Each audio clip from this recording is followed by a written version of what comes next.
Okay, I'm here with Schmidt. This is Schmidt, isn't that a great name for a dog? And yes, you can't get him for pawing at anybody. We've talked about that, we're nudging either. He's a smarty pants. In this video, we're going to go over how you can teach your dog to run away from the door as opposed to charging the door. And I'm guessing I just have stuff swiping up. You still filming? Mm-hmm. All right. So basically, what we're going to do is, first of all, you notice he's really excited. And when you have a dog that's really excited, that's not an ideal time to practice. So if your dog is super excited, what you'd like to do is exercise your dog a little bit. I talked to the guardians about making this a doggy stairmaster, having the dog run up and down the stairs. So you might want to, if you have difficulty with this activity, practice maybe 10 up and down the stairs or 5, and keep on practicing until you find the right amount where he likes it. Now the first thing you do is we'll do a couple things actually. You need to come up with a name. So what we're going to condition him to do is to come right here when we say the word spot, which is the word the guardians came up with. You can use any word you want. I prefer you use a funny word because dogs show me facial expressions. Now before we do that, we're using a clicker to do this. Now the clicker is to be very precise and let you know exactly when you did what I wanted. Now in order to use a clicker, you have to do what's called priming the clicker or loading the clicker. And this is how you do it. You take a treat, you throw it on the ground, when the dog licks it up, you click like this.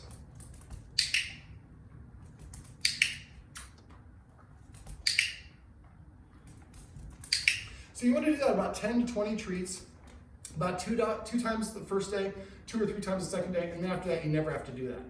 The click is to indicate the dog did what you wanted. So if I click for a sit, I'll do one here, I'll show you.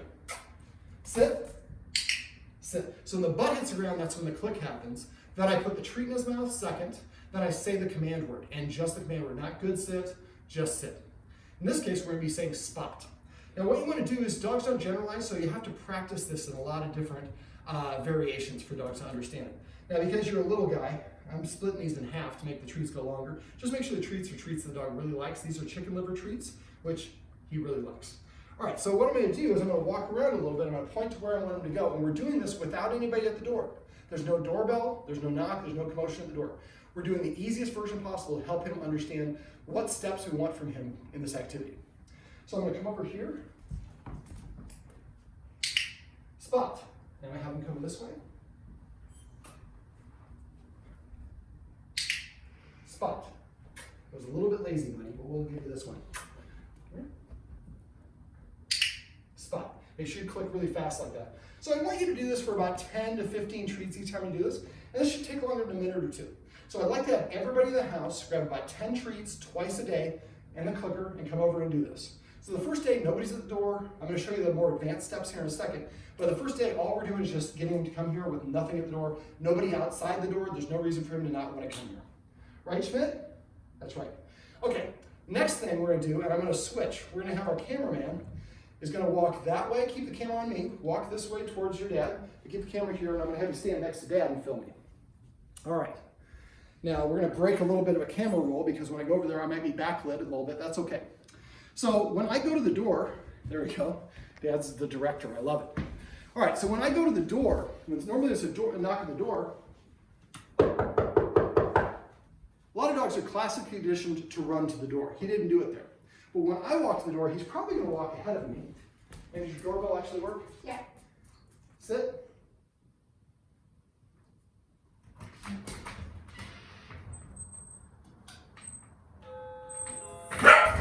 All right, so now we have some excitement.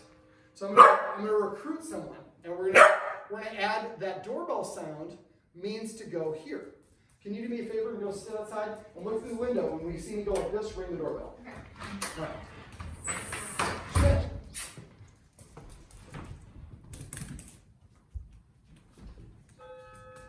That was a little bit delayed. That was bad on my part. Schmidt.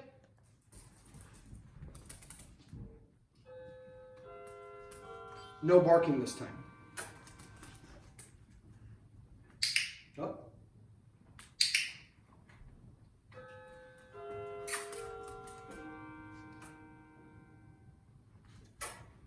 So his neural pathways have something called a myelin sheath on them, and it's causing him to go there because this is what he's practiced doing. This is why I want you guys to not practice this step. I'm doing it for demonstration purposes. For this first day, I just want you guys practicing twice a day, coming over here, what I just showed you. So then the next step would be to have somebody over outside, and you have a signal. So you're going to help me out. So when you look at her, oh, it's okay. It's okay. So watch her.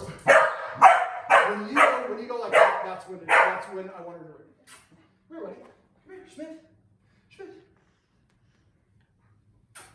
So the excitement of the door is greater than the treat right now. So that's why we're going to be very quiet and mellow. Schmidt. Give him incentive to want to come here. So we're going to do another one. Schmidt. Go get him. Come here, buddy.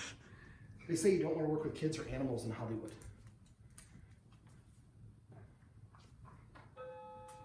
Schmidt. Schmidt. Come here, buddy. Yeah. Come here, buddy. Yes. He's a little confused because this is different for him. So,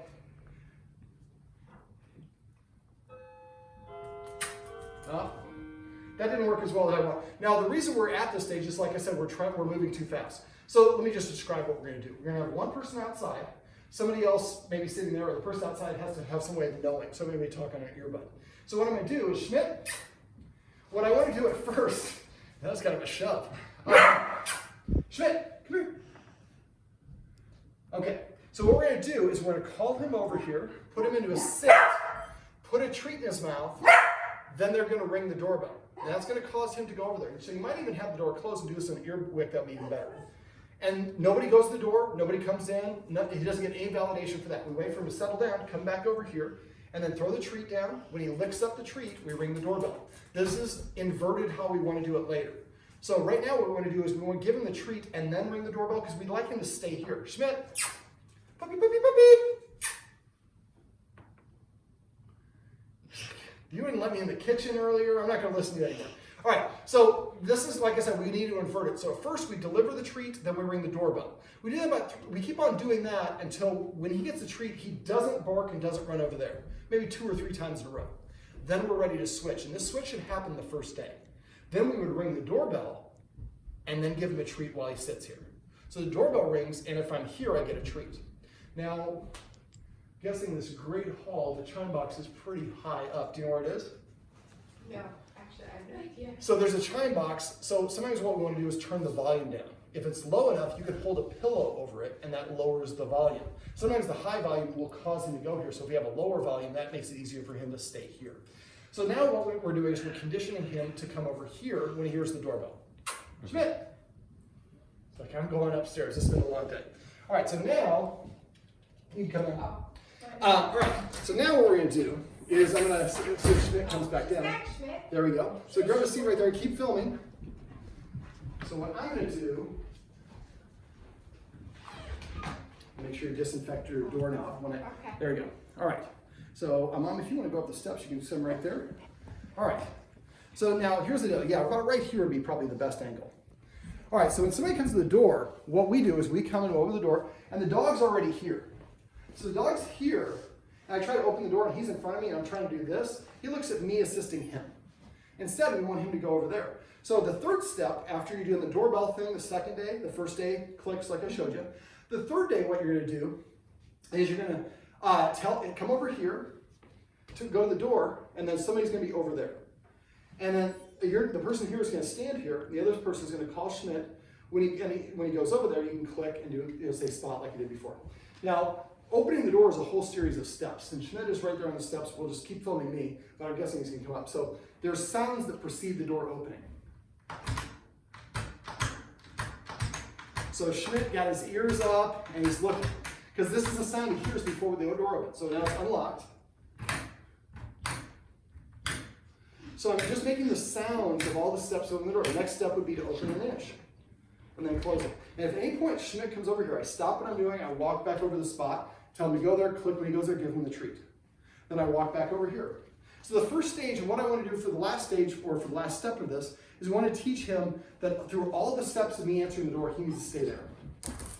So one of the kids snuck off, and so he's going to go shepherd her, because he thinks he's a herding breed. So the first step is walking over here. So when I get to the point where Schmidt is there, and he walks in the spot, and the person can walk over here to the door, and Schmidt stays there. I don't touch the door, I don't touch the door handle. Then I walk over to Schmidt, I give him the treat and say spot. Then I walk back over to the door again. Don't open it. If he stays there, I walk back over and give him the treat. If I start walking here and he comes back here, then I might take only 1 or 2 steps here and then go back to him and give him the treat. Always back up a step and reward the successes. And only after you've done 2 or 3, then I can go to 3 steps or 4 steps or 5 steps. Eventually I'm here and he stays there. The next step would be I'd go like this. Then I'd walk over and give him a treat for staying where I want him to be. I'm teaching him throughout all the steps of the process, the behavior I expect from you is to stay right there. So I come back here and this time, do it this way. Walk back and give him a treat. So eventually, at first it's just a single move like this, but eventually you come over here and you go 2 moves and go give him a treat. Then 3 moves, give him a treat. And anytime that he gets up and comes over here, back up a step and go to the previous step and practice a couple times more. So now that you've come over here and gotten used to this, he stays there. Then I do this. Walk over and give him a treat. Come back. I do it probably once the first time, twice. If he's doing it fast, you can move a little bit faster, but go at his pace, not at your pace. Next step would be to open it like this one, close it, walk back over and give him a treat. Walk back over, close it again. And eventually you're going to get to the point where it's all the way open and you're watching the corner, he stays there, come here. Make it as noisy, see, he came around and right.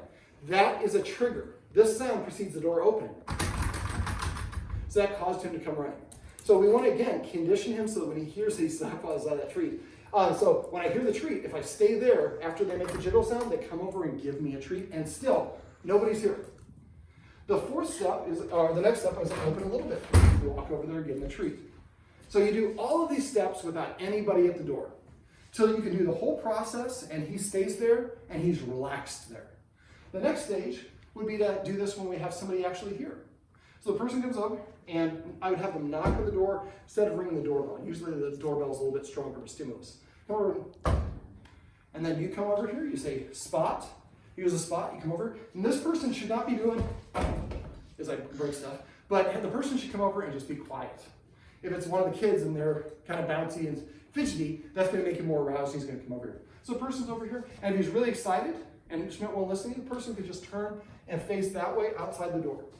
And you practice approaching, open the door a little bit, the person's there, and then you go back and give them the treat. So we're not actually opening the door and letting the guest in. The only time we're going to do that, we're going to open it a little bit more, then a little bit more, and after each one of these, we go over and give him a treat. Eventually, you'll be able to come over, hey, how's it going? Come on in. The guest stays right here, he's there, and then once you kind of come up with a word to call him away. So maybe when you get done, you call it, dessert, or finish, or victory, or whatever you want to say.